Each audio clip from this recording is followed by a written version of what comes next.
Bien, je vous propose de démarrer ce webinaire. Donc, bienvenue à toutes et à tous. Donc, ce webinaire qui s'intitule Vers des territoires sans pesticides, levier d'action des collectivités territoriales, est le second de la série qu'on a démarré le 15 novembre dernier. Et donc, nous sommes ensemble pour une durée de 1h30 avec un temps de présentation et qui sera suivi d'un temps de questions-réponses. Donc pour les interventions, nous aurons Caroline Gutleben, directrice de Plantécité, et Maxime Guérin, chargé de mission à Plantécité, qui feront cette présentation. Et le webinaire se clôturera par les partenaires financeurs de ce projet, l'Office français de la biodiversité et le ministère de la Transition écologique. Pendant la présentation, si vous avez des questions, on va vous inviter à les poser via le module Q&R, questions-réponses, et le chat nous servira pour vous partager quelques liens tout au long de la présentation. Je donne la parole donc à Caroline pour démarrer ce webinaire.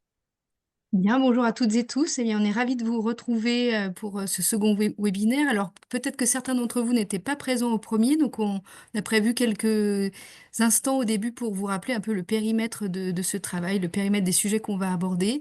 Alors, sur la diapositive qui va s'afficher, vous voyez effectivement sur une portion de territoire, il y a beaucoup d'espace, beaucoup d'occupations du sol, des activités de nature variées, des gestionnaires, des propriétaires fonciers différents.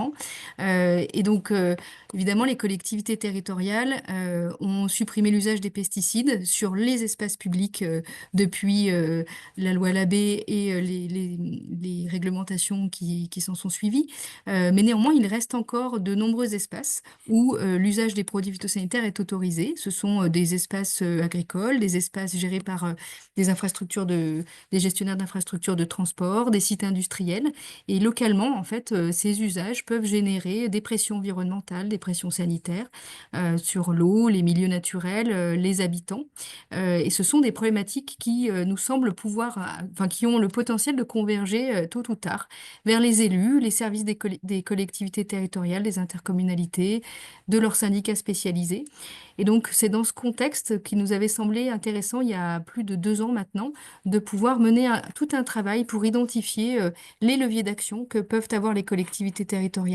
Alors, pourquoi centrer justement sur les modes d'action dont disposent les collectivités locales? Eh bien, on l'a dit, elles sont pionnières du zéro phyto pour les toutes premières qui ont anticipé la loi Labbé de 2017. Il y a aussi de nombreuses communes qui ont été labellisées Terre saine communes sans pesticides. Elles ont des compétences, notamment en matière d'eau et d'assainissement, qui les mettent en première ligne pour, bien sûr, assurer la distribution d'eau potable, et puis pour gérer les enjeux de pollution des captages. En parallèle de ça, elles ont aussi une grande diversité de compétences, communales ou intercommunales pour agir en faveur de la protection de la ressource en eau, on l'a dit, mais de la préservation aussi des milieux naturels et puis, de mieux prendre en compte la santé des habitants et des riverains. Donc, le travail qu'on va vous présenter, enfin ce diaporama est le fruit d'un travail qui a consisté justement à creuser un peu plus, chacune des compétences des collectivités locales qui leur permettait d'avoir un levier d'action direct ou indirect pour faire que l'usage des produits phytosanitaires sur des espaces dont elles ne sont pas forcément propriétaires puisse avoir le moins d'impact possible. Voilà, donc je laisse Maxime pour présenter un petit peu plus en détail les parties prenantes de ce travail et le Oui, calendrier. merci Caroline et bonjour à tous. Donc là, vous rappelez en quelques mots l'équipe Projet qui s'est réunie autour de ce sujet, donc Caroline et moi-même, bien sûr, auquel on a d'autres collègues aussi qui ont pu contribuer. Marion Daniel, Marine de Baudard et Emma Dauphin en tant que chargée d'études, mais également Sandrine Laramendi et Florence Cadeau, qui ont pu contribuer à la rédaction des fiches ou à la recherche de ressources bibliographiques. On a également, plus d'une trentaine de structures extérieures qui ont contribué, via, la remontée, d'initiatives, via des échanges, plus complets ou des workshops, que vous voyez cités ici. Et le projet a dans sa globalité, pu bénéficier du soutien du ministère de la Transition agroécologique, de l'Office français, de la biodiversité dans le cadre du plan Écophyto. Donc comme vous le disiez Caroline, hein, c'est un projet qui se conduit depuis plus de 2 ans, où on a d'abord pu réaliser une veille de la presse quotidiennes régionales, et hebdomadaires régionales pour identifier en fait des initiatives inspirantes qui permettaient, in fine, d'identifier des leviers d'action dont disposaient les collectivités, accompagné également d'un appel à signalement d'initiative. On a ensuite organisé, des workshops thématiques pour creuser en fait les thématiques qui avaient été soulevées, via cette veille d'initiative, heu, qui a, au final conduit à la rédaction d'un guide de levier d'action, pour justement présenter, l'ensemble, de ces, des types d'actions qui ont été mis en œuvre, guide qui est largement illustré d'exemples sur lesquels nous allons revenir aussi dans le cadre du webinaire et voilà, guide qui est en cours de finalisation et qui sera très prochainement publié. Donc on avait, comme le disait Caroline, réalisé un premier webinaire, mi-novembre, au cours duquel on avait plutôt présenté, les enjeux et des éléments de repère, pour comprendre en quoi c'était un sujet, comment se saisir du sujet, et quelles étaient finalement les possibilités qui étaient offertes aux collectivités. L'enjeu d'aujourd'hui sera plutôt de parler concrètement des leviers qui peuvent être mis en œuvre autour de 4 familles de leviers d'action: foncier et urbanisme, aménagement opérationnel, levier économique de la transition écologique et levier de la concertation. Et je vais laisser Caroline démarrer avec la première famille de leviers. Voilà, donc première famille de leviers d'action en matière de foncier et d'urbanisme. Et là, on a plusieurs sous-parties. Alors la première, le premier point qu'on va aborder, c'est la question de la planification. Planifier et aménager les lisières agri-urbaines avec les outils des plans locaux d'urbanisme. Donc d'abord quelques éléments de constat. Souvent, en fait, les tensions locales, elles apparaissent autour de l'urbanisation et de la proximité avec les aires, les espaces agricoles, donc toutes ces lisières agri-urbaines qui font que dans de nombreuses situations, en fait, cette image-là, elle n'est pas tout à fait inédite. On peut faire sa vaisselle et voir un épandage au bout du jardin. À titre d'exemple, 45% des vignobles français sont situés à moins de 150 mètres des zones habitées. Et pour les vergers, c'est 53%, par exemple. Puis si on descend à 100 mètres, ben, forcément, c'est encore plus important.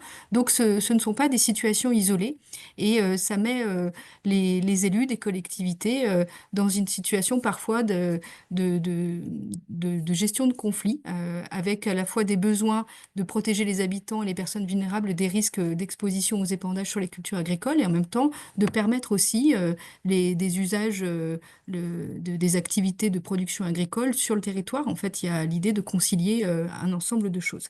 Donc, la question qu'on s'est posée, c'est aux étapes de la planification, comment on peut protéger les éléments de paysage qui sont eux-mêmes protecteurs, protecteurs des riverains, protecteurs des milieux, qui vont pouvoir jouer un rôle d'espace ou de zone tampon.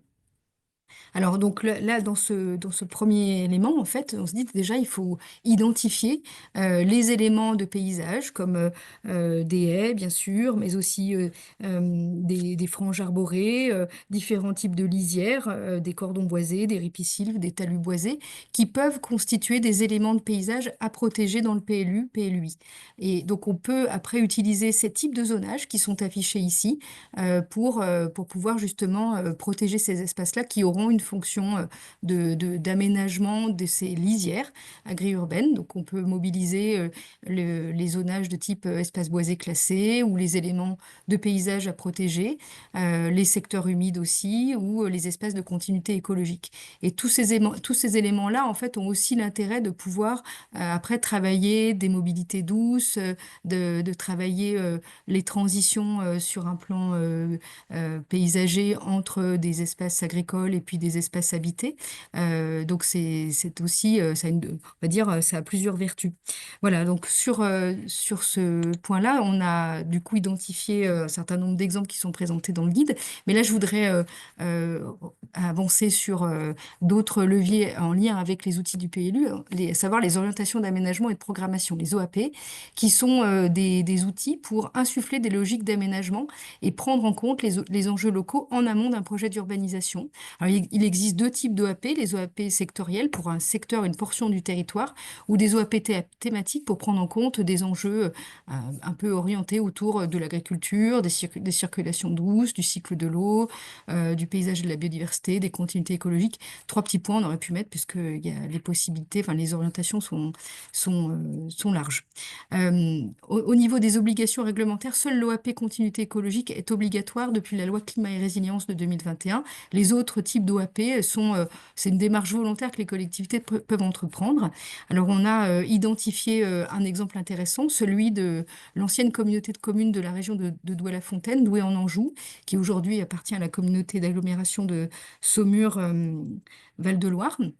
Et en fait, ce qu'ils avaient identifié, c'est une zone avec des habitations, des espaces qui allaient pouvoir être bâtis, qui étaient dans des zones à urbaniser, et en très grande proximité, un secteur agricole très, très dynamique, avec beaucoup d'exploitation viticole. Et donc sur la bande, sur l'OAP qui est en bas de la carte, en bas de l'image, eh bien, on voit effectivement des maisons, des logements, mais aussi une zone qui ici qui n'est pas occupée, mais qui est un espace qui pouvait se construire, enfin qui peut se construire, et en proximité le secteur viticole tout près. Mais ce qui a été décidé, c'était de garder un espace de verger, qui était même de le renforcer pour constituer une zone tampon d'une largeur de 20 mètres, qui donc allait pouvoir servir, enfin aménager cette frange et mieux protéger les habitants, les futurs habitants des épandages qui allaient se faire sur ces espaces viticoles. Donc tout ça a été anticipé alors même que pour l'instant, à l'époque, il n'y avait pas encore de construction sur cette zone. Donc ça, c'est presque la meilleure des situations, c'est de pouvoir se projeter sur les risques d'exposition potentielle des futurs habitants et de prévoir par une OAP de réserver ces espaces, de protéger ces espaces qui allaient assurer une protection, une zone tampon. Ensuite, on peut aussi mobiliser les emplacements réservés. C'est un autre outil pour changer la destination d'espaces à enjeux environnementaux. Donc là, l'idée, c'est de pouvoir anticiper l'acquisition d'un terrain en gelant l'emprise foncière, pour pouvoir y réaliser à terme un projet précis qui a pu justifier le classement. Donc ça peut se faire au moment où on élabore ou au moment où on révise un PLU, PLUI. Donc les prérequis, c'est bien sûr de préciser la destination des emplacements réservés, ainsi que les collectivités, les services et organismes publics bénéficiaires. Quand c'est en zone agricole, ben, on peut viser un projet la destination, ça peut être un projet de renaturation, constituer un corridor écologique. Et quand on est sur une zone à urbaniser, eh bien, ça peut être en lien avec un projet à usage collectif, avec un traitement paysager, création d'espaces verts, de jardins, de bois, de cheminements piétons. Un exemple qu'on a identifié et qui est bien connu parce la commune avait été lauréate du concours Capitale française de la biodiversité il y a quelques années, la commune de Muttersols, qui dans son PLU, avait donc matérialisé deux emplacements réservés, l'un en zone naturelle et l'autre en zone agricole, donc dans son plan local d'urbanisme, pour constituer toute une continuité écologique dans une plaine céréalière très, très marquée, avec l'idée de pouvoir préserver les milieux naturels et des pressions agricoles générées par les exploitations céréalières alentour. Donc on le voit sur ces coupes dessinées par notre collègue Sandrine Larmandi. Alors sur la coupe A, on voit effectivement que tout l'espace qui est un peu, dont la végétation est un petit peu lâche, mais a été matérialisé comme en emplacement réservé, de façon à ce que la commune puisse après l'acquérir et transformer l'espace, le renforcer, on va dire, son maillage arbustif et arboré. Et puis sur la coupe B, on voit effectivement, c'est plutôt là une continuité écologique qui est préservée sur des espaces déjà plantés. Et voilà, de matérialiser tout ce cordon sur la collectivité. Voilà, donc c'est quelque chose qui nous a semblé intéressant pour illustrer ce levier des emplacements réservés. Ensuite, on va passer maintenant à un autre type de levier, le fait d'acquérir les terrains en jeu avec des opérations foncières. On est directement dans le prolongement de ce qu'on évoquait sur Muttersols, savoir que d'abord on identifie les enjeux, les espaces sur lesquels on peut potentiellement intervenir. Et puis, ben, avec la planification, la maîtrise foncière, c'est un levier d'action majeur pour ben, préserver et concilier aussi une exploitation, enfin un type d'usage et préserver les milieux naturels et préserver des captages notamment. Alors pour là, ce qu'on peut dire déjà en cadre général sur les espaces, les aires de captage, il est vivement incité, enfin, la protection de la ressource en eau fait les collectivités sont incitées justement à acquérir ou en tout cas protéger au mieux les espaces qui sont inclus dans les périmètres de protection, mais c'est uniquement sur les périmètres de protection immédiats que les communes ont l'obligation d'acquérir les terrains. Donc ce sont des petites surfaces, on voit ici, c'est vraiment ce qui est concerné par la zone rouge, le point rouge, le périmètre de protection de protection immédiate.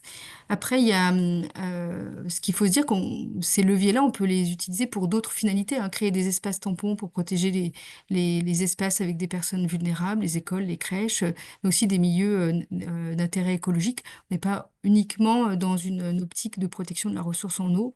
On peut utiliser ces leviers sur d'autres finalités.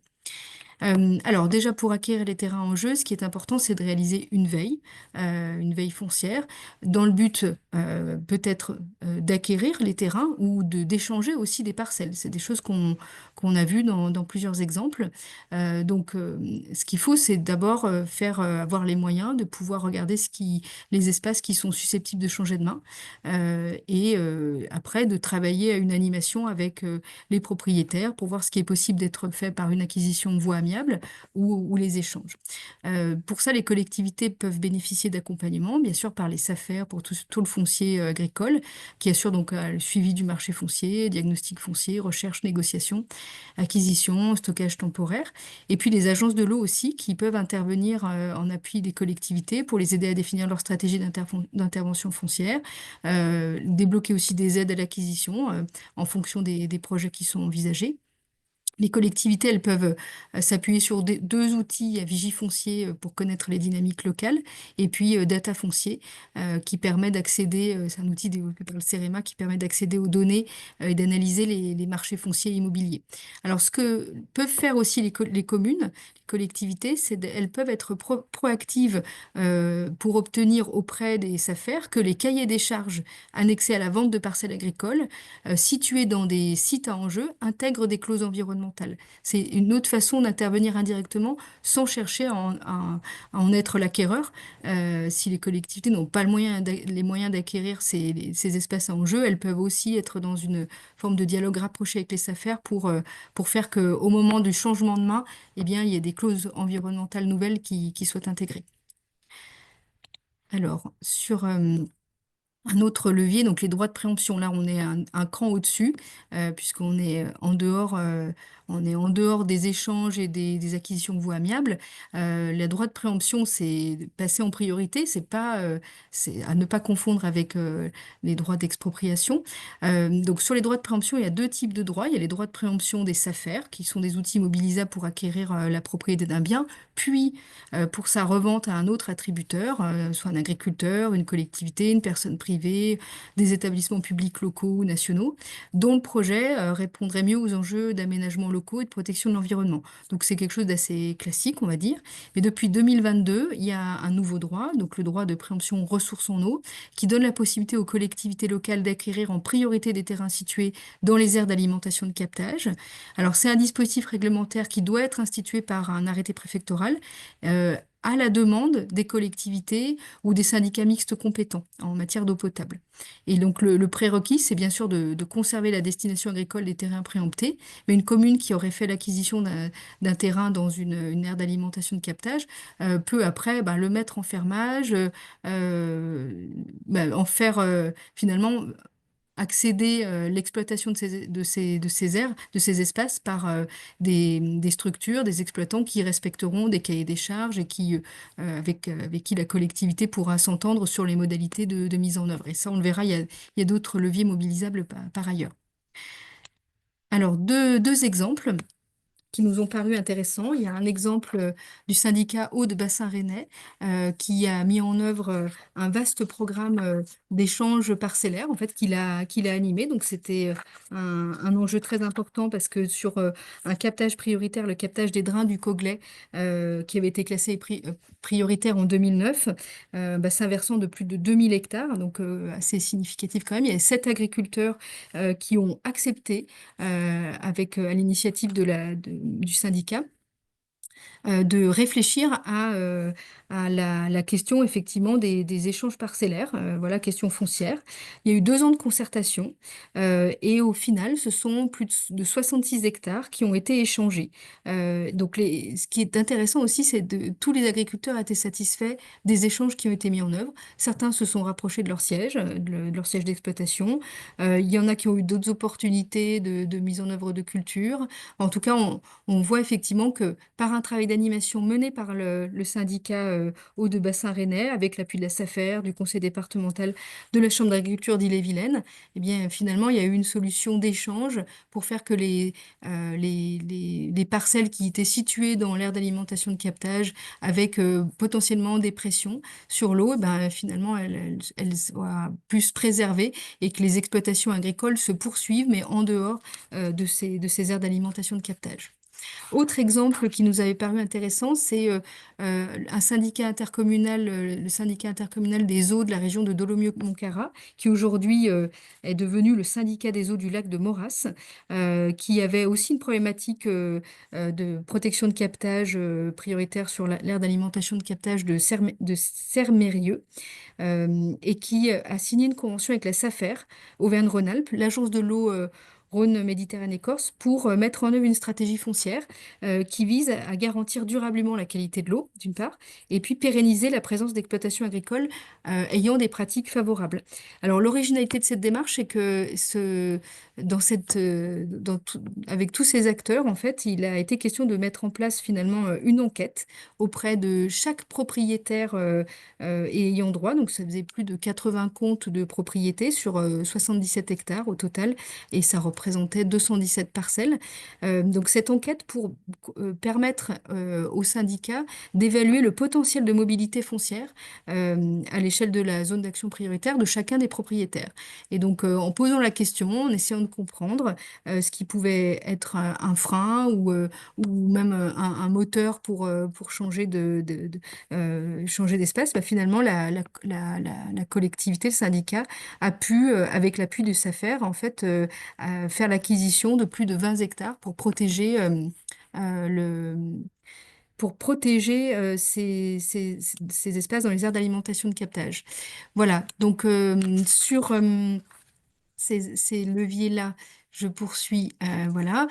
Orienter les usages de foncier, c'est donc un autre levier d'action, donc par des outils contractuels.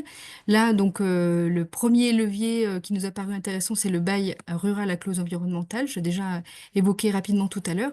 C'est un contrat de fermage des terres agricoles avec un cahier des charges, précisant les pratiques à mettre en œuvre pour réduire les risques de pollution et de dégradation des milieux naturels, pour favoriser la biodiversité. Les modalités de mise en œuvre, c'est un loyer réduit, a fortiori s'il y a une baisse de rendement. Il y a des possibilités de contrôle pour s'assurer du respect des clauses. Et puis, pardon, dans les exemples de clauses environnementales, on peut demander la limitation, voire l'interdiction des produits phytosanitaires. Un exemple qui nous a paru intéressant, c'est celui de Villeneuve d'Ascq, qui a mis en œuvre de manière assez massive des baux ruraux environnementaux sur environ 80 hectares d'espaces agricoles dont elle était propriétaire. Et donc, il y a eu une délibération en 2022 pour identifier 20 mesures proposées aux exploitants agricoles qui allaient de techniques culturales simplifiées, passage en agriculture biologique, agroforesterie de haut jet. En tout cas, toutes ces mesures déclenchaient un abattement de 20 à 80% selon le degré d'implication d'adhésion, on va dire, de l'exploitant à l'ensemble de ces mesures. Et donc, il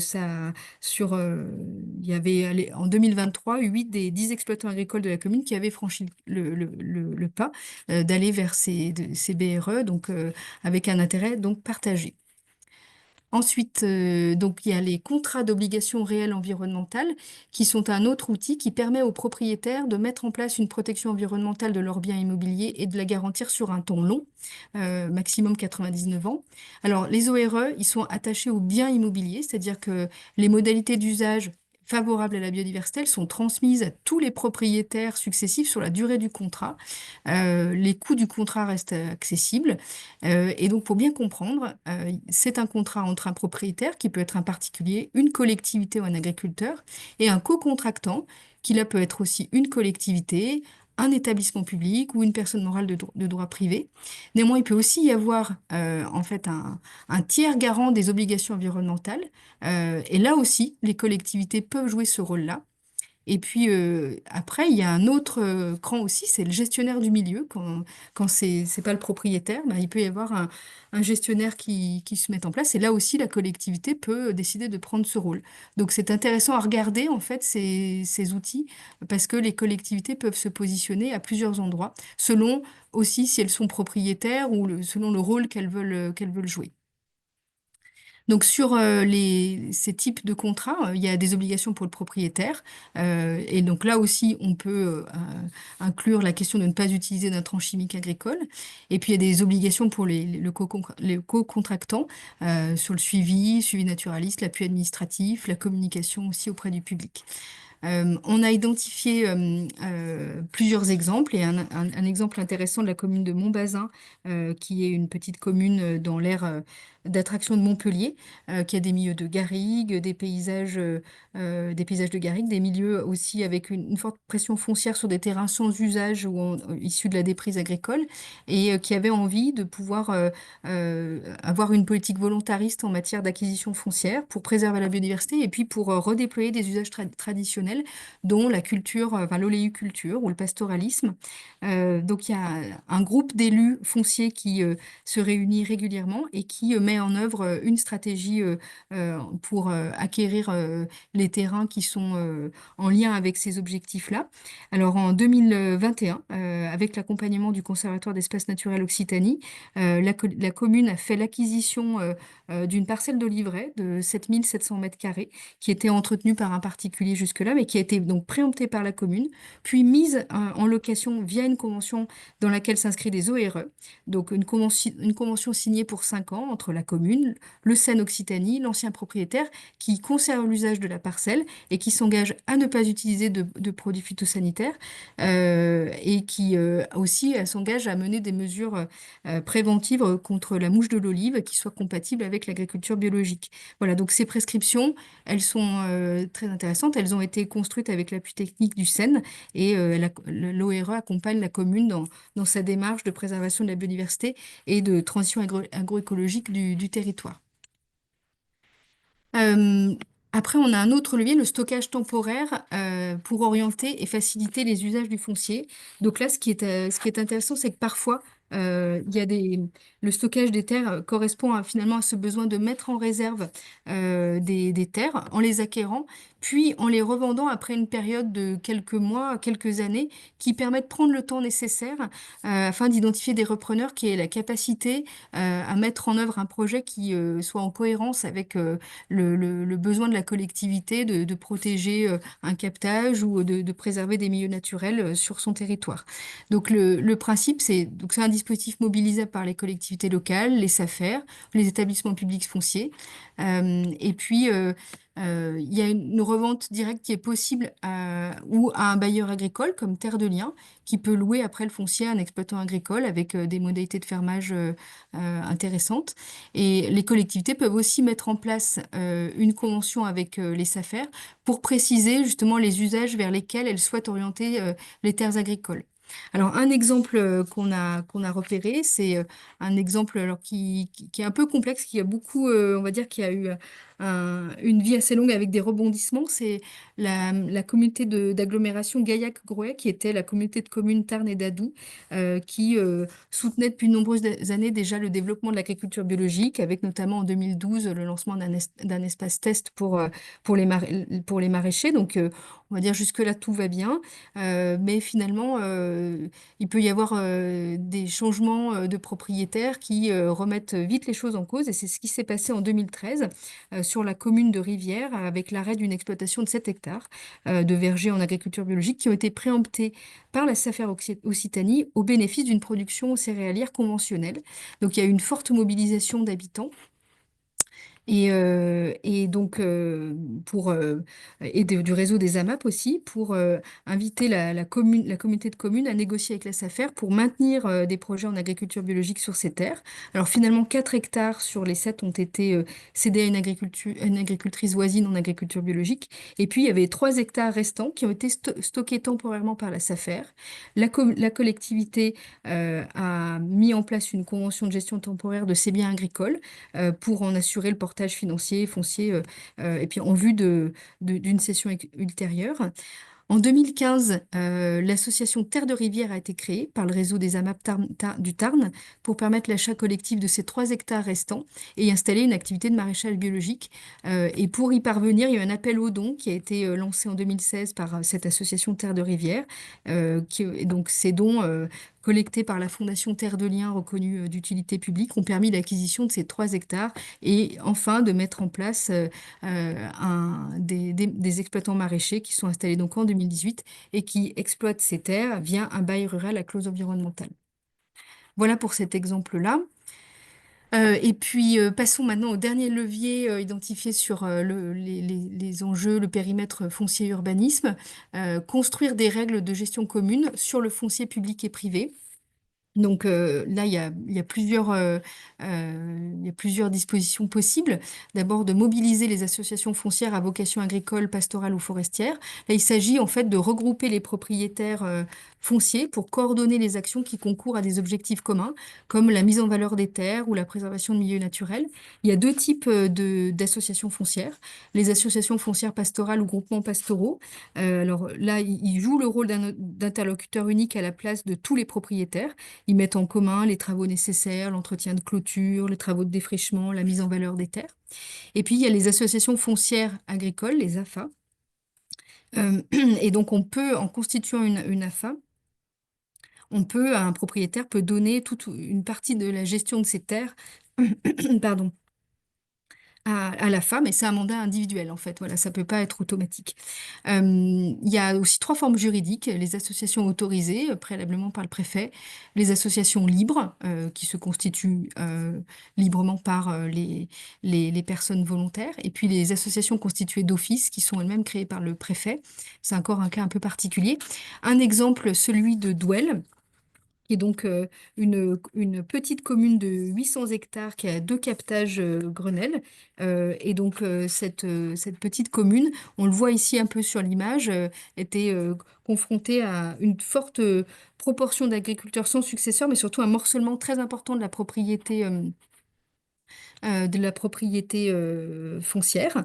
Et en tant que gestionnaire d'un des captages, la commune a cherché des solutions pour sécuriser l'usage des terres agricoles, compatible avec un objectif de préservation de la qualité de l'eau et puis de maintien aussi d'une agriculture sur le territoire. Donc il y a eu une association syndicale de propriétaires qui s'est constituée, mais en statut de AFA libre, ouverte à tous, mais pas forcément, enfin, sans être exhaustive. Et l'association créée en 2017, elle a permis de fédérer tous les propriétaires autour d'un projet visant prioritairement à développer le maraîchage et à œuvrer à la qualité des eaux pour préserver le captage. Donc le programme d'action est porté par l'association foncière agricole. Il décrit des engagements, des mesures et après c'est toute une animation foncière qui est mise en place et qui a permis de développer finalement les exploitations maraîchère en bio sur la commune depuis sa création.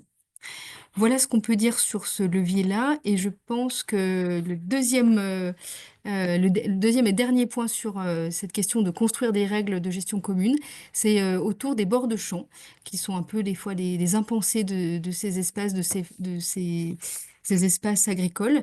Alors, quelques éléments de constat sont des espaces qui sont considérés comme improductifs, mais qui offrent une diversité de services, refuge pour la petite faune, lutte contre l'érosion et le ruissellement, habitat pour les auxiliaires des cultures. Il y a de nombreuses études qui montrent effectivement l'abondance la réduction, l'effet des haies, par exemple, pour réduire l'abondance des bioagresseurs, ou la présence d'une flore qui va accueillir aussi les auxiliaires. Donc ça, c'est des éléments qui sont intéressants à rappeler. On sait aussi que comme ce sont des espaces jugés comme improductifs, il y a des pratiques sur ces espaces qui peuvent être à l'origine de pollution de milieux attenants, des espaces où on fait de l'étalonnage, où on va tout simplement vouloir faire propre en traitant. Ça peut générer aussi des risques pour les riverains de ces lisières-là. Et donc, la gestion communale des bords de champs, elle est intéressante à penser pour faire aussi un projet sur la commune. L'objectif, c'est de construire un plan de gestion pour mettre en cohérence l'entretien de ces linéaires qui jouxtent les routes et chemins communaux et qui ont le potentiel de renforcer des continuités écologiques. Alors, sur le modèle du programme Agrifaune, qui est un programme qui a été développé il y a déjà de nombreuses années par beaucoup d'acteurs, dont l'Office français de la biodiversité et la Fédération des chasseurs notamment. Il y a les étapes, c'est de cartographier, diagnostiquer les bordures de champs, et puis tout un travail de concertation des acteurs du territoire pour élaborer un plan de gestion communale avec des modalités d'entretien pour chaque type de bordure en fonction des enjeux, et puis bien sûr de valoriser ce travail avec la signature d'une charte. Là, l'exemple qu'on a identifié, c'est celui de la commune d'Ingré, qui s'est impliquée dans le programme Agrifaune en 2015 et qui a élaboré en 2018 une charte d'engagement volontaire pour la mise en place d'une gestion de ces bords de champs favorable à la faune sauvage. Et donc, on le voit sur la petite cartographie avec tout un travail de diagnostic qui a été mené, et puis après des actions de plantation, d'enherbement, de semis sous couvert, de panneaux d'information aussi pour faire perdurer et bien faire reconnaître le travail qui était mis en œuvre. Donc voilà pour l'ensemble des exemples et des leviers d'action du foncier et de l'urbanisme. Je laisse la parole à Maxime pour les autres leviers d'action. Merci. Donc, on va poursuivre avec les leviers d'action de l'aménagement opérationnel qui représentent en fait des éléments de paysage ou construits qui vont permettre de limiter la dérive et le transfert de produits phyto dans l'environnement pour les utilisations qui persistent. Et donc là, ça fait partie des types d'aménagement qu'on peut positionner sur les terrains qu'on aurait acquis, notamment par les leviers qui ont été précédemment présentés par Caroline. On le sait, hein, les pesticides sont malheureusement omniprésents dans notre environnement et plus de 90 des cours d'eau sont d'ailleurs contaminés, induisant alors des impacts sur les milieux, mais aussi sur la santé, avec des captages d'eau potable qui sont régulièrement fermés. Or, il existe des solutions d'aménagement pour limiter la pollution des milieux aquatiques, telles que par exemple les zones tampons, qui sont des éléments de paysage situés entre les parcelles traitées et les milieux à protéger, qui vont intercepter, filtrer et dégrader naturellement des éléments polluants et des eaux chargées, et ainsi limiter les pollutions.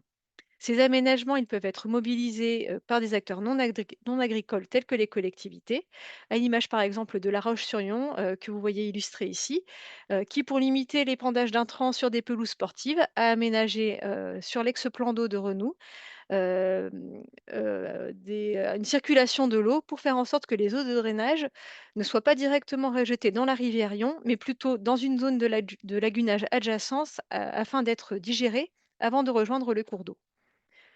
Donc, ces zones, pour être efficaces, elles doivent être positionnées en aval d'un ensemble de parcelles en bord de cours d'eau ou d'exutoires. Donc là, vous voyez illustré sur le dessin un exemple de manière dont on pourrait être aménagé un bassin versant avec différents types de zones tampons. Les zones tampons qui correspondent en fait à des aménagements simples, rustiques et peu coûteux qui vont nécessiter peu d'entretien. Donc on parle ici de haies, de bandes enherbées ou de fossés par exemple. Donc ça peut être bien sûr des éléments qui préexistent, et on n'a pas toujours besoin de les créer de nouveau. Alors, on le sait que c'est toujours intéressant de positionner une zone végétalisée aux abords de parcelles traitées, mais pour qu'elle puisse constituer une zone tampon efficace, il faut qu'en fait, elle fonctionne, en synergie avec d'autres zones, dont, la nature, la dimensionnement et le positionnement sont réfléchis à l'ensemble du bassin versant, pour répondre aux besoins, du chemin de l'eau et en fonction de la plante et de la manière dont l'eau va se diriger sur le bassin. Même s'il est minime, ces zones tampons ont besoin d'être entretenues, pour qu'elles continuent, à assurer leur fonction, de filtration et d'interception. Il est important d'ailleurs de noter que ces zones, pour être efficaces, elles doivent uniquement servir à cette fonction pour éviter le tassement des sols et donc ne pas, également, être utilisées comme des zones d'entreposage ou de cheminement. Heu, pour les collectivités, bah, comment elles peuvent s'impliquer sur ce sujet? En fait, la position la plus intéressante à prendre dans ce cas-là, c'est de porter l'action à l'échelle du bassin versant en accompagnant, son aménagement global. Donc vous voyez ici, les exemples, les différentes étapes auxquelles la collectivité peut contribuer, à la réalisation, d'un diagnostic du territoire, en support des démarches administratives puisque là, on est dans un contexte où il y aura un certain nombre de démarches à réaliser pour permettre l'aménagement puisqu'on est dans un cadre de la protection, des milieux aquatiques. En accompagnant les agriculteurs à l'aménagement de zones tampons en complément en fait des dispositifs qui existent déjà, liés aux obligations réglementaires ou aux aides PAC, ou encore en organisant des réunions de sensibilisation, de la profession agricole afin, de négocier l'installation d'aménagements, surnuméraires. Et donc c'est un sujet qui est quand même relativement, technique, et qui pour être bien mené va nécessiter un accompagnement par des bureaux d'études spécialisés ou autres structures qui pourraient, apporter leur contribution à ce sujet. Et donc pour illustrer cela, je vais vous présenter l'exemple du syndicat mixte des rivières du Beaujolais qui accompagne depuis 2016 les agriculteurs et viticulteurs de son territoire dans une transition écologique. Et donc, dans le cadre de son projet agro-environnemental et climatique, le syndicat a collaboré avec des viticulteurs pour créer et restaurer des zones tampons dans l'aire d'alimentation de captage de Belleville en Beaujolais. Donc, après avoir réalisé un diagnostic des chemins de l'eau et un travail de topographie des fossés, le syndicat a signé des conventions avec des viticulteurs volontaires, des propriétaires de parcelles et la commune de Belleville en Beaujolais pour permettre de restaurer 400 mètres de fossés érodés et planter une haie. Et l'ensemble des travaux ont été directement financés par le syndicat mixte des rivières du Beaujolais. Donc, bien que le projet soit relativement alors excusez-moi, là il y a un décalage dans les diapositives, excusez-moi. Donc on va passer maintenant, alors excusez-moi parce que j'ai voilà, pardon. Donc on va passer maintenant au cas, des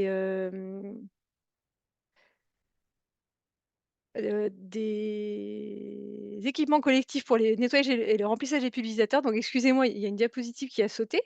Donc en fait, ce sont des dispositifs qui vont permettre aux utilisateurs de produits phytosanitaires, de disposer de lieux, pour, réaliser, ces phases dans des conditions, sécurisées puisqu'en fait, ce sont des phases qui peuvent engendrer des pollutions, notamment par l'épandage, d'effluents phytosanitaires, donc les résidus d'eau contaminée par exemple ou les restes de bouillie.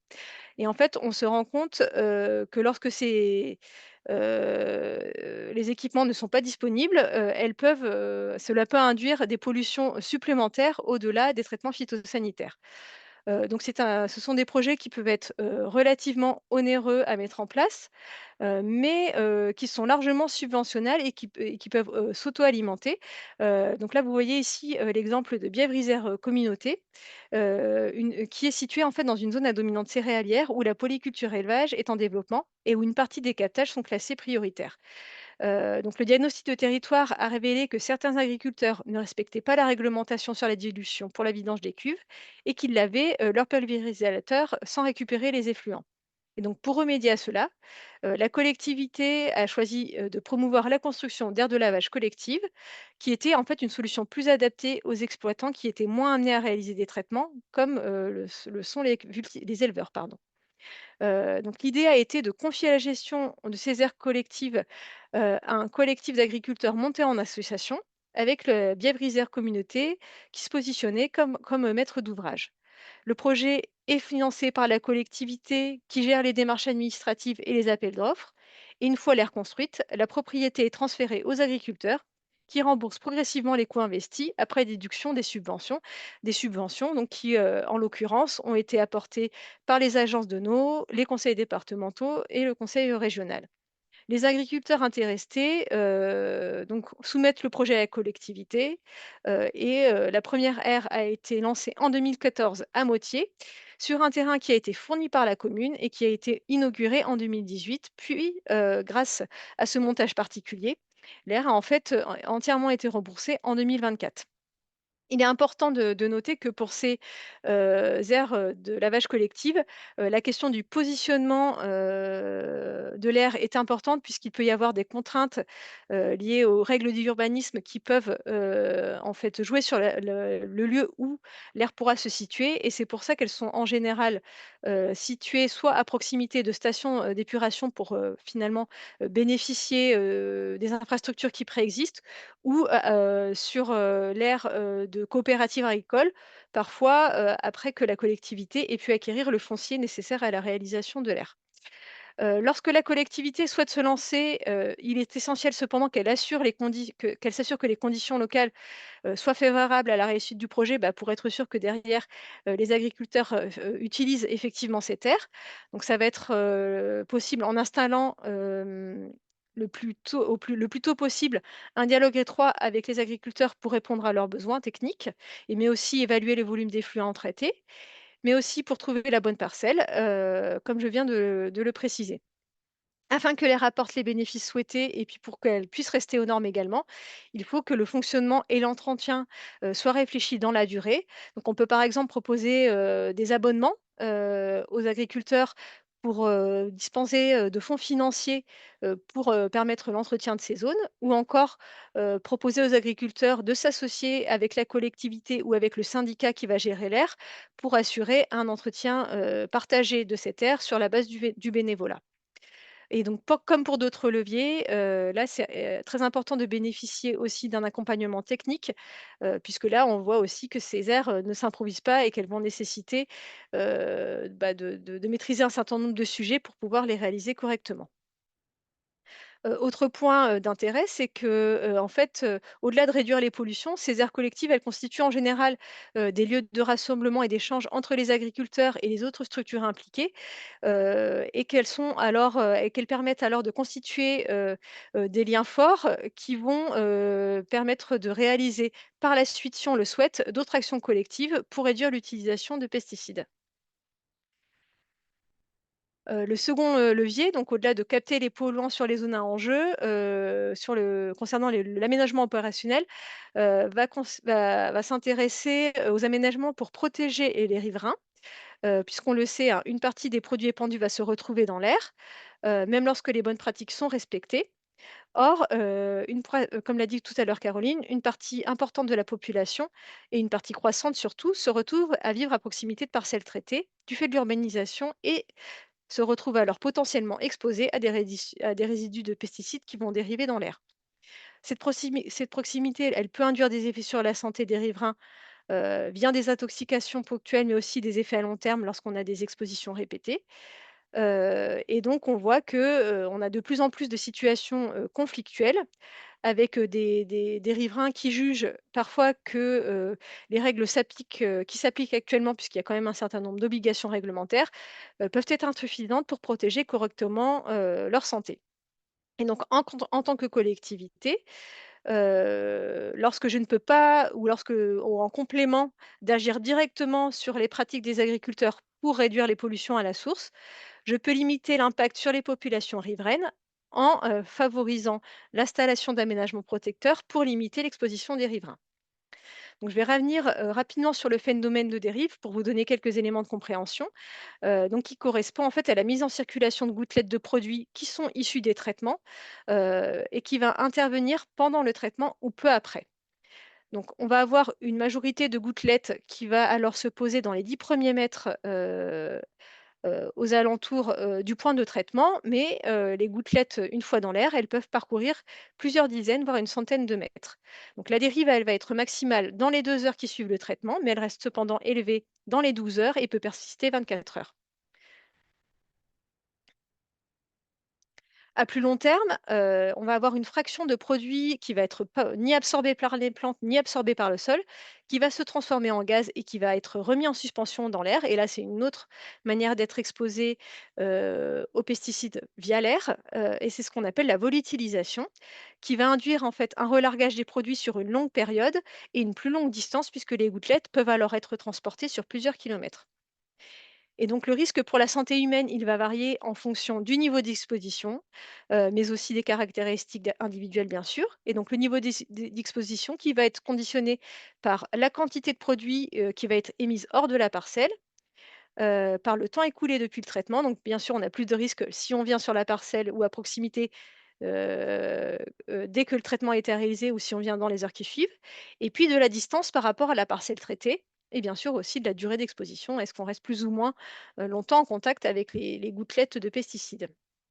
Or, vous voyez ici des exemples de solutions pour en fait réduire l'exposition au niveau de ces 3 paramètres et parmi les solutions, on peut notamment, aménager des zones de transition qui vont associer, des dispositifs physiques de protection des riverains et des bandes de recul.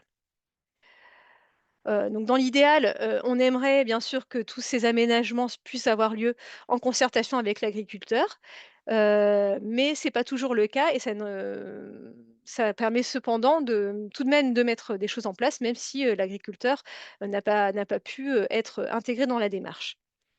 En fonction des besoins, des caractéristiques du lieu et de l'espace disponible, en fait, ces aménagements, ils pourront combiner un ou plusieurs éléments, paysagers, parmi lesquels des bandes enherbées, des bandes fleuries, des haies, mais aussi des filets.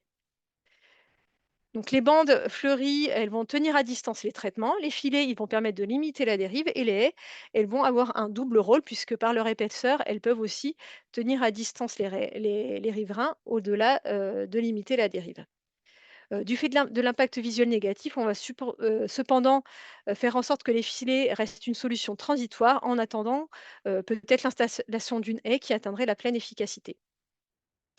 Il est important de garder en tête, cependant que ces zones devraient dans l'idéal ne pas être fréquentées puisqu'elles sont, des zones à proximité de zones traitées.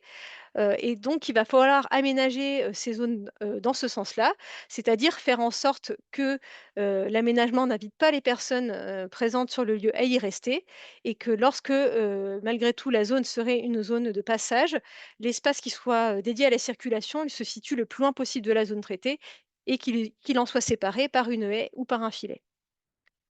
Donc au-delà d'aménager la zone pour limiter les risques, l'objectif est aussi souvent pour la collectivité de s'assurer qu'une zone de non-traitement suffisante sera respectée à proximité des zones habitées, qui selon, cette ZNT, en fait, selon l'espace disponible, elle pourra soit se trouver dans l'emprise du champ, soit se trouver sur la zone de transition, enfin sur la zone, à proximité, donc sur le foncier de la commune ou, au sein de la parcelle habitée et lorsque la zone va se trouver dans l'emprise du champ, et bien on va avoir un impact direct, sur l'activité et les revenus de l'agriculteur qu'il va falloir compenser.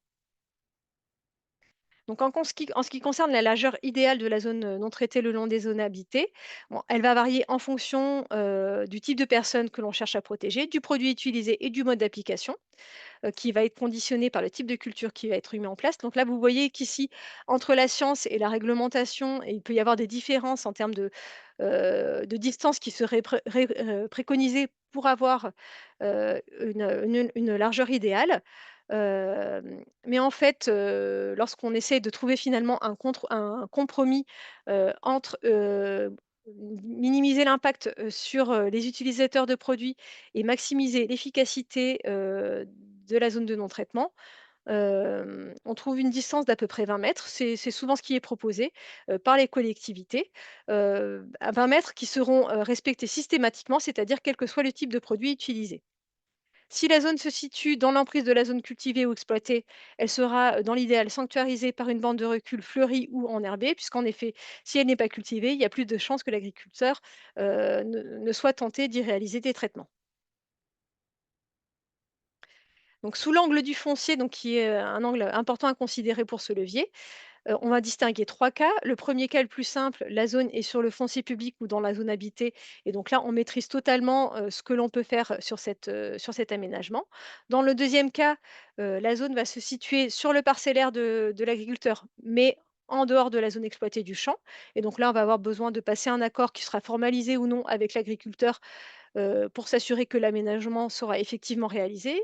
L'agriculteur d'ailleurs pourra tout percevoir des aides, hein, au titre de la protection de l'environnement de la PACTE pour réaliser ces aménagements, mais on peut aussi, l'accompagner, par un financement de la collectivité. Et dans le dernier cas, lorsque, l'aménagement doit se positionner sur la parcelle de l'agricole sur la parcelle agricole parce que, il y a un manque de place, c'est là où finalement on va se retrouver, face à une situation, la plus complexe qui va nécessiter pour que, on soit sûr que la zone non traitement, soit respectée, un accord contractuel avec l'agriculteur qui va du coup devoir définir, des modalités d'indemnisation financière. Et donc, comme cette situation est un petit peu complexe, à gérer, l'idéal sera, dans un temps plus long, de chercher peut-être à acquérir cette portion de partiel, voire, la zone cultivée, à proximité, pour pouvoir maîtriser, l'usage et l'aménagement. Donc ça, c'est, via les leviers qu'a présenté notamment Caroline tout à l'heure. Et donc pour illustrer, ce sujet, on va partir de l'exemple, de Wofisheim, où l'enjeu de protection des riverains s'est présenté pour un chemin qui était très fréquenté, qui était situé le long de parcelles cultivées en céréales en conventionnel. Et donc pour protéger la santé des riverains, mais aussi embellir le paysage et créer un corridor écologique, la municipalité, elle a proposé aux exploitants agricoles d'étendre et de matérialiser une ZNT de 20 mètres en bordure de la zone habitée et du chemin via, la signature d'une convention qui a été signée pour 5 ans en 2021 et donc l'accord, il va prévoir que les agriculteurs réduisent la surface cultivée pour y planter une prairie fleurie qui sera composée de plantes mellifères et indigènes.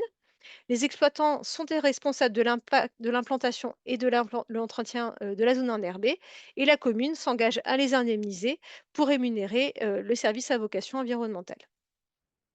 En bilan pour ces types de leviers, donc je voulais rappeler, qu'il en existe une diversité qui vont avoir des fonctions, différentes, mais que tous, vont permettre finalement, de réduire, les impacts des pesticides sur l'environnement et sur la santé et qu'ils vont permettre de venir compléter les leviers qui vont viser directement, les utilisateurs vers une moindre utilisation par l'évolution des pratiques. En termes d'atouts, ce sont des leviers qui vont être accessibles, même avec des moyens limités, puisqu'on peut pas on voit qu'il y a plusieurs, manières d'agir et parfois à petite échelle et qui permettent d'agir sans nécessairement impliquer les utilisateurs, même si on aimerait dans l'idéal que ce soit systématiquement le cas. Parmi les points de vigilance, on voit que le montage financier, lorsqu'il faut compenser les agriculteurs, peut être compliqué, donc il faut miser sur leur intérêt pour la protection de l'environnement pour permettre, d'accompagner, financièrement les agriculteurs et que, une contrainte malgré tout, c'est qu'il est nécessaire de disposer du foncier nécessaire pour les installer, foncier qui peut être, acquis si besoin par la collectivité. S'agissant, des leviers de la transition économique, donc là, l'objectif, ça va être en fait d'induire une adoption de pratiques plus économes en pesticides en contrepartie d'un avantage financier puisqu'on le voit, ça peut être une motivation, supplémentaire pour faire évoluer ces pratiques lorsqu'on est, face à un risque et que l'on craint, que ces évolutions, engendrent par exemple des pertes de revenus pour l'agriculteur. Sachant que, là, on est face à un enjeu particulier puisque, la manière dont les collectivités peuvent soutenir financièrement les agriculteurs, elle est strictement réglementée, qu'il s'agisse des modalités, de reversement, de montage financier, mais aussi des montants qui peuvent être donnés et leur durée et qu'il est notamment strictement interdit de proposer des aides directes à l'agriculture ou pour la conversion et le maintien à l'agriculture biologique. Il existe malgré tout, des moyens détournés, pour soutenir les services rendus pour réduire les pressions d'origine phytosanitaire, pardon, à l'image des PSE, voilà, qui sont définis, comme des opérations volontaires par lesquelles un prestataire de services est rémunéré par ou pour le compte de bénéficiaires, pour des pratiques de gestion agricole notamment, dont on attend une fourniture de services plus constante ou plus efficace qu'elle ne l'aurait été sans de tels paiements, c'est-à-dire finalement pour mettre en place des pratiques qui vont aller au-delà des exigences réglementaires Et donc ça peut notamment servir à offrir, un avantage aux utilisateurs de produits qui s'engagent à soit faire évoluer des pratiques vers une moindre utilisation, soit aménager leur parcellaire pour réduire les risques de transfert. Et donc je vais pour vous présenter, comment peuvent être mis en œuvre, des PSE, vous présenter l'exemple du pays de Pouzauges et de l'association Bocage d'Avenir, qui avait, pour objectif, de préserver, le patrimoine, bocager, de son territoire puisqu'il se trouve au cœur, du bocage vendéen et qu'il disposait d'un patrimoine haies, à forte valeur environnementale et qu'ils avaient besoin de préserver pour des raisons hydrauliques, mais aussi, pour le respect de la biodiversité. Et donc en fait, le PSE, il va prendre la forme d'un accord contractuel qui va être passé par un fournisseur de services environnementaux, qui va être ici, les agriculteurs qui vont gérer durablement leurs haies et un financeur qui va être le bénéficiaire direct ou indirect des services. Ici, l'association Bocage d'Avenir, qui a été créée par le pays de Pouzauges et qui va être composée d'entreprises, qui souhaitent s'engager en faveur de l'environnement et intégrer leur démarche à leur RSE. Et donc en fait, cette association, elle va contribuer financièrement au coût d'entretien des haies et elle va apporter un soutien technique. Et ce coût, en fait, il va être couvert, par des fonds qui vont être versés aux agriculteurs par l'association et qui proviennent d'entreprises, mais aussi d'associations et de particuliers. Et le contrat, il va définir les objectifs à atteindre. Donc, il va être ici de préserver le patrimoine existant et notamment, là, vous voyez, arriver à une certaine densité de haies et une certaine proportion de haies maintenues en haies vives multistrates. Il va également définir les engagements des différentes parties, à savoir mettre en place un plan de gestion durable des haies, la temporalité et le système de rétribution qui va être ici des paiements directs. On peut avoir, si besoin, des intermédiaires. Ce n'était pas le cas ici, qui vont permettre de gérer, par exemple, le PSE ou vont pouvoir fournir un appui technique à la mise en œuvre de bonnes pratiques. Et donc en fait, on voit que sur la base de ce principe, on va pouvoir imaginer une grande diversité de PSE, qui vont, varier en fonction de la manière dont les fournisseurs de services vont être rétribués, selon que les financeurs vont être soit publics, soit privés, et selon la nature des engagements qui vont être demandés. On peut avoir des obligations de moyens ou de résultats, on peut s'intéresser à des maintiens de pratiques ou à des changements de pratiques, ou encore avoir une variante en fonction de la manière dont les engagements vont être évalués. Et donc on va avoir à la fois des projets très, très complexes, mais aussi des dispositifs très simples, qui, d'ailleurs, sont parfois mis en œuvre par des collectivités qui n'ont pas l'impression de mettre en place des PSE et qui pourtant, en mettent effectivement en place. En termes de financement, on peut avoir des financements multiples, hein, des fonds propres de la collectivité, des aides et subventions publiques. Donc là, ça va être des aides classiques, hein, agences de l'eau, conseils départementaux, conseils régionaux, mais il existe aussi des fonds européens qui peuvent être mobilisés. On peut aussi mobiliser des fonds issus de taxes ou des autres prélèvements, ou également des fonds privés, comme l'a fait la communauté, le pays de Pouzauges. Et donc, il est important de rappeler que là, puisqu'on est dans un accord contractuel, il faut respecter les règles générales applicables au contrat, et notamment celles qui s'appliquent au contrat de droit public. Donc la collectivité sur un projet de PSE, elle peut se positionner à plusieurs niveaux, soit en initiant le projet, soit en apportant des fonds, soit en gérant le projet sans apporter de fonds si c'est plus confortable pour elle, comme ce fut le cas par exemple pour les PSE qui ont été mis en place par les agences de l'eau, sur, une proposition sur la base d'une expérimentation qui a été mise en œuvre par le ministère de l'Environnement, ou encore sur l'animation du projet de PSE puisqu'effectivement pour que tout cela fonctionne, il faut que derrière on puisse, créer, une action collective, permettre d'accompagner techniquement les agriculteurs en plus de l'accompagnement financier. Et donc il est quand même conseillé, puisque parfois le projet, peut, être revu en fonction, des caractéristiques du territoire, de commencer par une phase de test à petite échelle avant d'envisager, un déploiement plus large.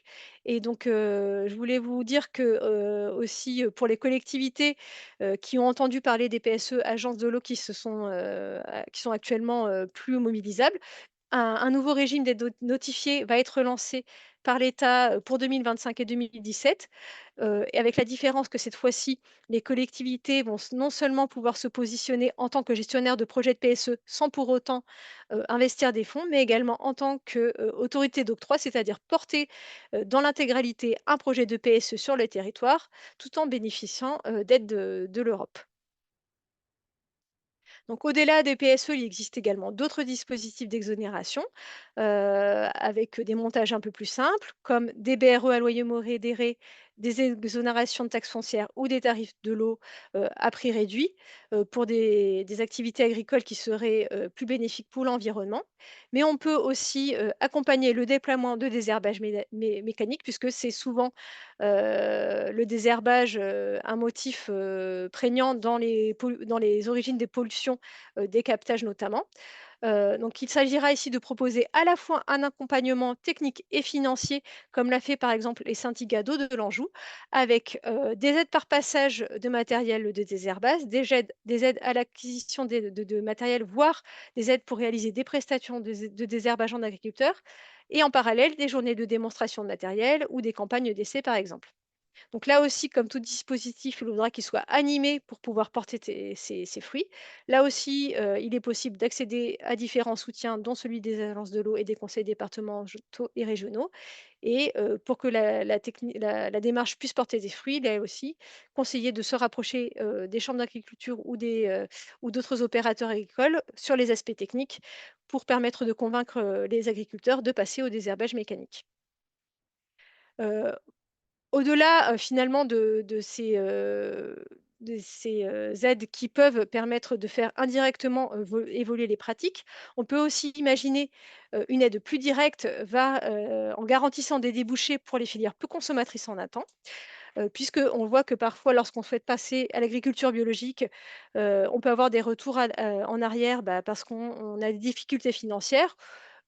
Et parfois, on n'ose pas s'engager parce qu'on considère que localement, on n'a pas suffisamment de débouchés pour garantir une activité locale, une activité rentable, pardon.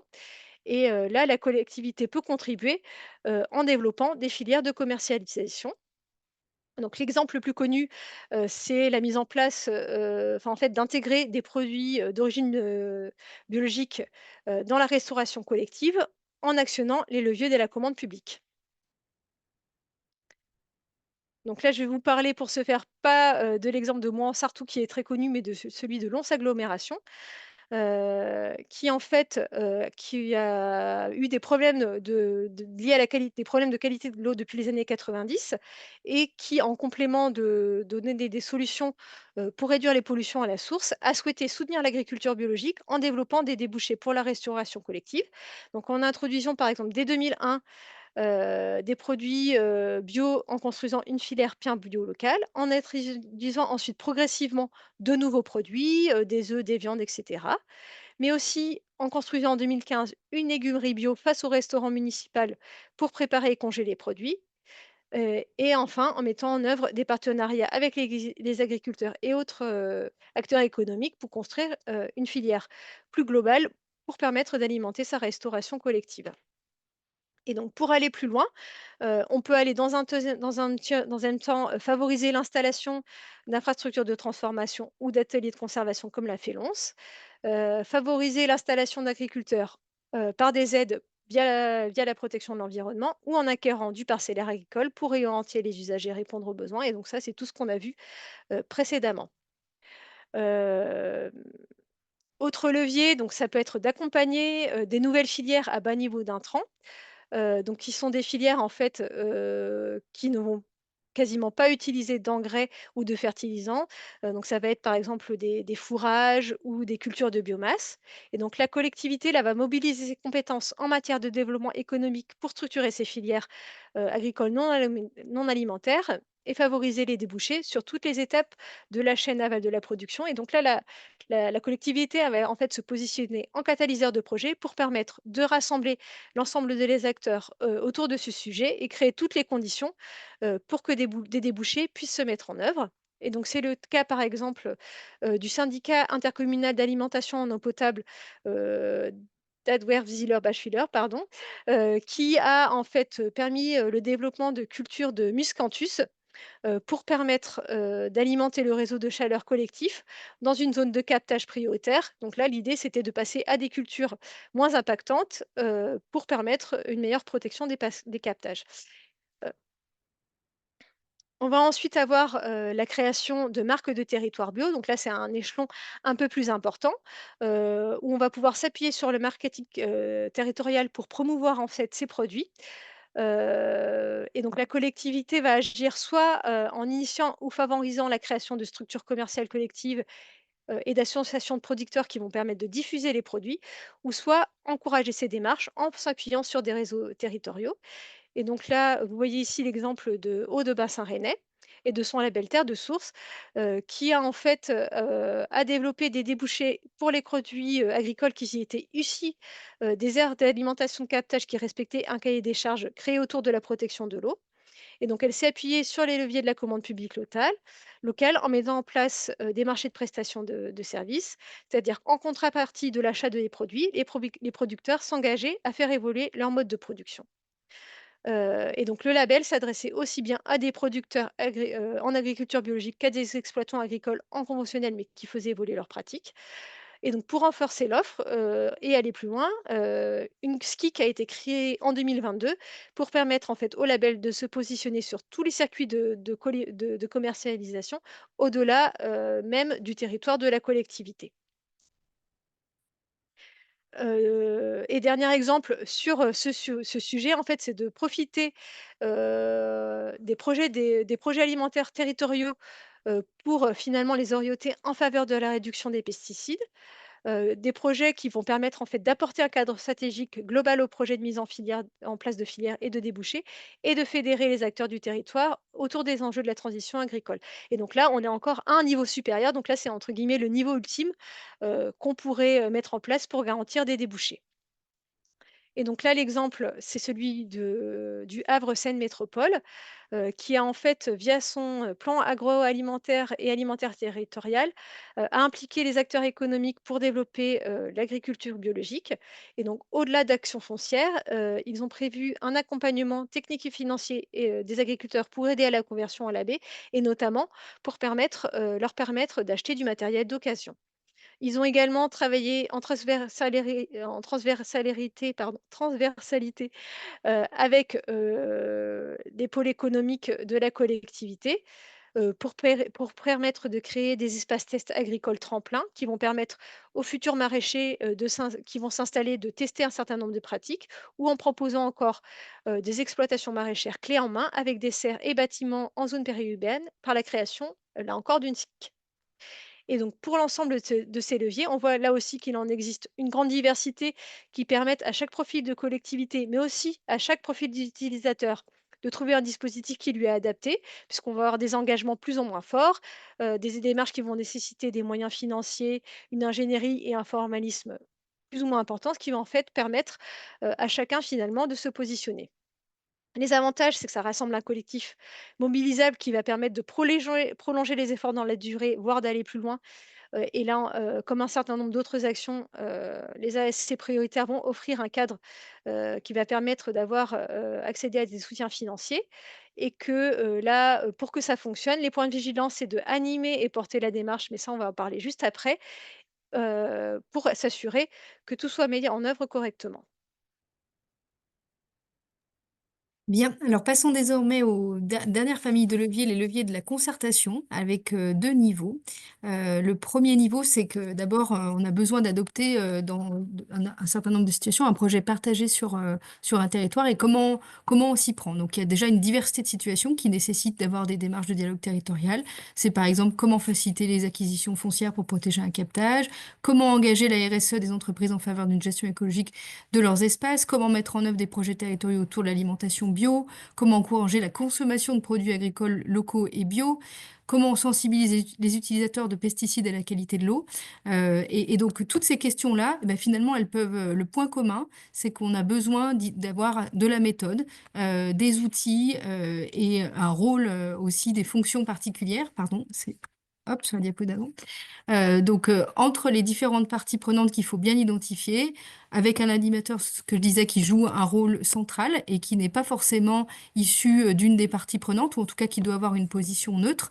Donc, dans le guide, on décrit plus précisément le rôle, la fonction de cet animateur pour animer une démarche de dialogue territorial, et puis des méthodes et des outils pour, in fine, élaborer des solutions partagées. Sur les outils mobilisables pour mettre en œuvre une concertation locale, il y a des outils pour le diagnostic. Alors, on le cite et on le développe dans le guide, l'outil Coquelicot, qui est là pour simuler des scénarios d'évolution culturelle sur un territoire. Il y a aussi des jeux sérieux comme Causerie pour simuler les effets d'un changement de pratique agricole sur les différents acteurs. L'outil Sensibio, développé par Bio en Hauts-de-France, qui permet de faire l'étude sociotechnique des freins au développement de l'agriculture biologique. Et puis pour l'animation, les animateurs peuvent s'appuyer sur des ressources, elles sont nombreuses. On a cité les mémos du CIVAM, le guide de la concertation territoriale de l'ISOD, le boussole de la participation du CEREMA, et puis des fiches pédagogiques du réseau France Nature Environnement pour le dialogue territorial sur le thème des pesticides, justement. Après, faire du dialogue territorial, ça peut passer par aussi d'autres démarches. Il y a bien sûr le rôle des clés, les commissions locales de l'eau, en lien avec la révision et le suivi des sages. Mais il y a aussi des dispositions plus innovantes, on va dire, qui sont à l'initiative des collectivités ou des agences de l'eau dans chacun des bassins. Et par exemple, le Parlement des jeunes pour l'eau, qui a été lancé par l'agence de l'eau Rameuse en 2024 et qui démarre tout juste, mais qui est là justement pour permettre à d'autres générations de s'exprimer sur la vision de l'eau sur un bassin versant, avec certainement un regard un peu décalé et peut-être différent, mais plus éclairant aussi. Sur les exemples qu'on a pu identifier, ils sont nombreux. Donc, pour tenir le temps, je ne vais pas les développer beaucoup, mais un exemple sur le bassin versant de Safré, avec tout un travail de diagnostic sociotechnique en amont pour réfléchir à la façon de mettre en œuvre un objectif qui est de supprimer les produits phytosanitaires de synthèse d'origine agricole et non agricole sur l'ensemble du bassin d'alimentation de captage d'ici 2040. C'est ambitieux, donc pour ça, il y a tout un travail de diagnostic, d'animation qui a été fait avec notamment l'appui de l'INRAE auprès du syndicat d'eau potable Atlantico, qui fait beaucoup de choses dans ce domaine-là. On peut aussi citer l'exemple du Canet d'Aude qui a animé une démarche participative avec de nombreux acteurs, toujours dans l'idée de mieux protéger son captage prioritaire. Là, c'est le rôle de l'animateur qui a été crucial pour mobiliser des acteurs qui ne se parlaient pas forcément et créer des espaces de dialogue et de confiance pour animer tout ce travail de concertation. Je cite aussi l'exemple de la communauté de communes du pays de Pouzauges qui a vraiment permis d'actionner à une quinzaine d'entreprises, d'actionner leur responsabilité sociale et environnementale pour mieux gérer, en tout cas entretenir les espaces attenant à leur siège sans utiliser de produits phytosanitaires, en développant l'éco-pâturage et en le mutualisant finalement entre toutes ces entreprises qui chacune du coup ont inscrit ces mesures-là dans leur RSE. Il y a aussi une originalité qui est liée au montage du financement par exemple des enclos entre la communauté de communes et le conseil régional des Pays de la Loire, en contrepartie de quoi les entreprises qui ont bénéficié justement de ces enclos-là pour l'éco-pâturage sont vraiment engagées à ne plus utiliser de produits phytosanitaires. Et puis un tout autre exemple dans le golfe du Morbihan avec qui est intervenu auprès du GAB 56 pour soutenir, enfin pour stimuler finalement la vente, la consommation de produits bio en mettant en place un système de fidélité, de carte de fidélité auprès de dans tous les points de vente qui distribuent les produits bio et locaux. Donc voilà, ce sont des exemples variés qui permettent d'illustrer comment on peut adopter un projet partagé sur un territoire sur une des facettes qui a été expliquée précédemment. Après, il y a un autre sujet, c'est vraiment parfois quand on est vraiment rendu au conflit, comment on peut les prévenir et puis les désamorcer. Et là, on a identifié dans le guide un certain nombre d'exemples, mais surtout de leviers. Sensibiliser les riverains aux travaux agricoles, c'est déjà un premier élément pour aller contre une vision parfois idéalisée de la campagne qui va un peu à l'encontre d'une compréhension partagée. Et donc, participer à une meilleure connaissance des pratiques agricoles par les habitants, expliquer les pratiques culturelles à chaque saison, le tout pour créer un climat de compréhension mutuelle. Pour les agriculteurs et les autres utilisateurs de produits phytosanitaires, c'est de les sensibiliser aux enjeux locaux, en rappelant les enjeux de protection de la ressource en eau, en informant les bonnes pratiques complémentaires à la réglementation pour prévenir le risque d'exposition des riverains, limiter l'impact des traitements. On a listé toute une série de dispositions possibles qui vont de la signalétique au champ, les horaires de traitement, l'information en amont aux riverains via des applications qui permettent de signaler à un ensemble de riverains qu'il va y avoir une intervention, un traitement, etc. Voilà, donc ce sont des exemples qu'on a développés. Et donc, si on voulait juste dire quels sont les cas de figure qu'on retrouve le plus, c'est la cour d'école et les vignes, le terrain de sport et la rivière, le lotissement et le champ cultivé. Bah, qu'est-ce qu'on peut faire, qu'est-ce qu'une collectivité peut faire dans chacun de ces exemples, dans chacune de ces situations qui peuvent générer des tensions, voire être l'objet de conflits. Bien, pour la cour d'école et les vignes attenantes, c'est que la commune peut se positionner pour aider le dialogue entre les parents d'élèves, les exploitants, qu'il y ait une réflexion sur les horaires de traitement, les délais de prévenance, qu'on puisse imaginer l'installation d'un filet de protection et tous les autres dispositifs que Maxime a pu présenter précédemment. Pour terrain de sport et rivière, eh bien, s'il y a un risque que les effluents issus enfin, que les traitements puissent après, les effluents des traitements puissent se déverser dans la rivière attenante, c'est animer un dialogue entre les parties prenantes, la fédération de sport, l'association de pêcheurs, informer aider à ce qu'on puisse se transmettre de l'information sur le profil toxicologique des produits utilisés et puis peut-être envisager la création d'une zone de lagunage pour tamponner les zones de drainage, comme ça a été fait sur la commune de La Roche-sur-Yon. Le lotissement et le champ cultivé, un autre classique des situations qui génèrent des tensions. Donc là aussi, la commune peut continuer à se positionner dans le dialogue entre les riverains et les agriculteurs. C'est souvent ce qui peut manquer. Travailler aussi des délais de prévenance, de partage d'informations via les applications mobiles dont j'ai parlé précédemment. Et puis peut-être d'aller plus loin avec l'aménagement, voire le rachat de la zone de non-traitement par la commune pour pouvoir aménager un espace tampon. Deux collectivités sont valorisées, enfin des initiatives valorisées dans le guide. La commune de Mercurey, qui, avec à l'initiative des viticulteurs locaux de l'appellation, a construit un livret de bonne conduite viticole pour améliorer le dialogue entre les différents usagers du territoire. Donc, bien vivre ensemble à Mercurey autour des enjeux de coexistence des activités viticoles et puis de bien vivre pour les habitants et les usagers des espaces. Et puis à Gévray-Chambertin, là aussi, un travail de concertation entre la commune et puis l'ODG de Gévray-Chambertin pour travailler les horaires de traitement phytosanitaire à proximité des lieux accueillant un jeune public, notamment les écoles, il y a le collège et les écoles primaires. Et en contrepartie de quoi, il y a eu un travail qui a été fait sur les cheminements qui fait que ils sont moins le passage à travers les vignes est moins pratiqué et donc génère aussi moins de risques d'exposition des habitants au moment des épandages. Voilà, donc il y a d'autres exemples, mais ceux-ci nous ont paru bien révéler aussi une diversité d'actions possibles quand on met de l'énergie justement dans ce dialogue territorial. Voilà, pour terminer, on a dit beaucoup de choses. Probablement qu'on a été plus long que ce qu'on avait imaginé. On voudrait quand même se donner un petit moment pour les questions et surtout pour conclure ce second webinaire avec nos deux partenaires, l'Office français de la biodiversité et puis le ministère en charge de la transition écologique. Donc, nous avons les deux représentants aujourd'hui. Dominique Pougeot du ministère en charge de la transition écologique, direction de l'eau et de la biodiversité, qui va dire quelques mots, et puis Mélanie Moussour de l'Office français de la biodiversité à la direction acteurs et citoyens. Dominique, la parole est à vous. Merci, merci Caroline. Bonjour à tous. Merci tout d'abord à l'association Planticité, notre partenaire qui est indispensable et fidèle depuis le lancement du plan Ecophyto en 2009. Donc pour la qualité et la richesse de l'étude et du guide vers des territoires sans pesticides. Et merci de nous laisser la parole pour conclure avec l'OFB ce deuxième webinaire de restitution.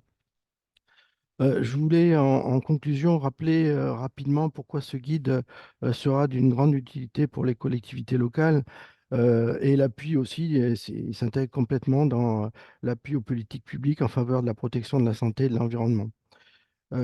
Pour mémoire, donc, vous savez, comme vous le savez, donc l'usage des pesticides n'est pas sans risque pour l'homme et l'environnement. notamment en ville, où les pesticides sont appliqués au plus près de la population.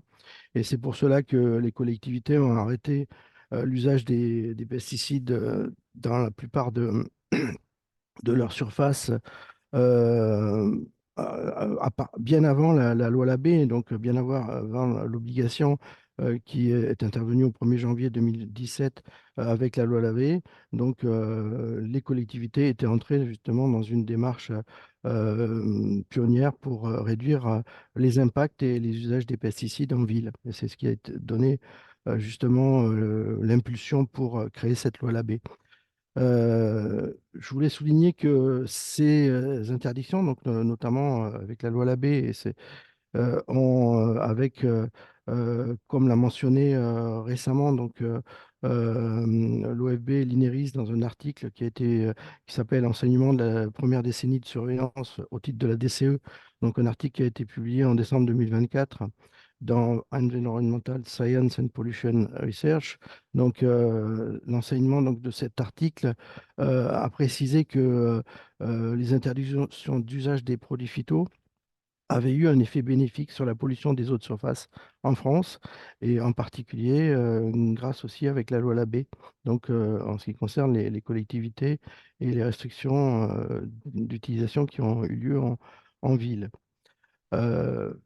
Malgré, donc, on peut dire que malgré l'élargissement donc, de la loi Labbé et du périmètre d'interdiction de la loi Labbé qui est intervenu avec l'arrêté du 15 janvier 2021, donc à partir de juillet 2022, donc à d'autres surfaces en ville comme les cimetières, les aéroports, les terrains de sport, il existe encore, comme ça a été rappelé tout à l'heure, donc des usages résiduels de pesticides chimiques en ville, que ce soit en dérogation ou appliqués par d'autres acteurs, et notamment comme dans les sites industriels, les infrastructures de transport et sur les parcelles agricoles. Et c'est vrai que c'est pour ça que ces usages donc, résiduels et même, on peut dire, tout ce qui concerne les parcelles agricoles sont encore, concernent des surfaces très importantes, donc entraînent encore des pressions environnementales sur les habitants, les écosystèmes et l'eau. Et pour réduire ces pressions et ces risques, donc les collectivités ont choisi d'aller plus loin, donc sur le chemin du zéro phyto, comme on l'a vu aujourd'hui avec les exemples qui ont été présentés aujourd'hui avec l'étude. Donc, en mobilisant donc, des leviers qui existaient, mais qui ont été rassemblés dans le guide et qui associent l'ensemble, enfin, une grande partie des acteurs du territoire. Et justement, cette approche donc, qui est transversale et capitale, et ça a été souligné récemment là aussi donc, par le rapport Nexus de l'IPBES, qui est le GIEC de la biodiversité, qui a été un rapport qui a été publié le 17 décembre 2024.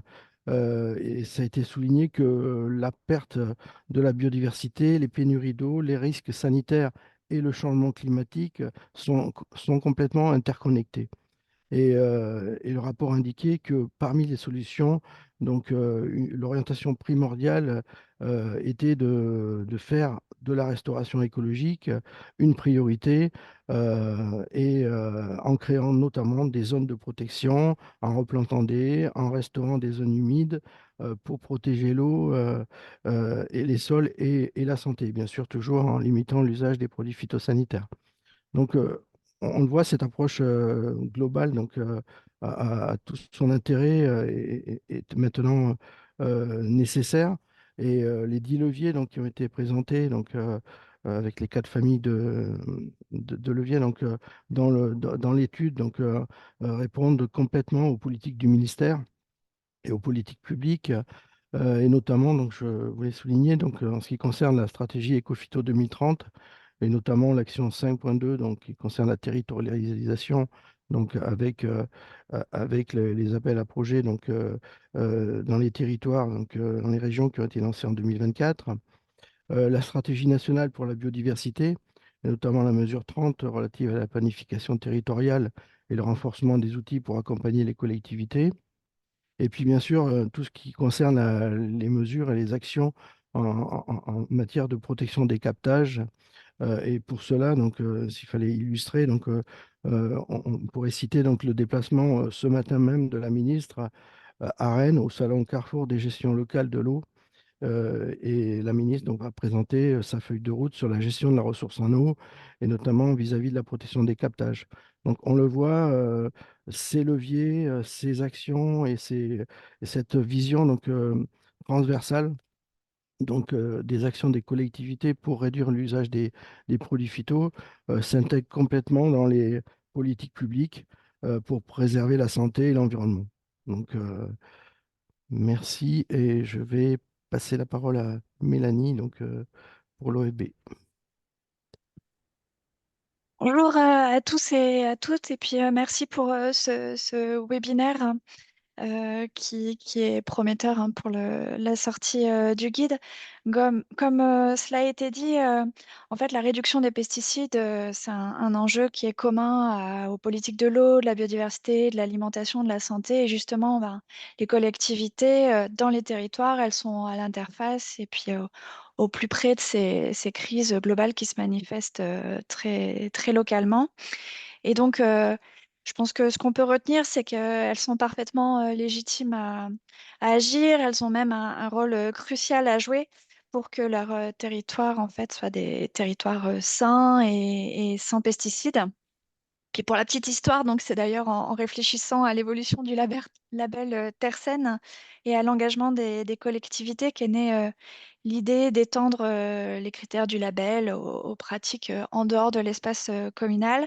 Et donc ça supposait d'identifier en fait les leviers d'action des collectivités.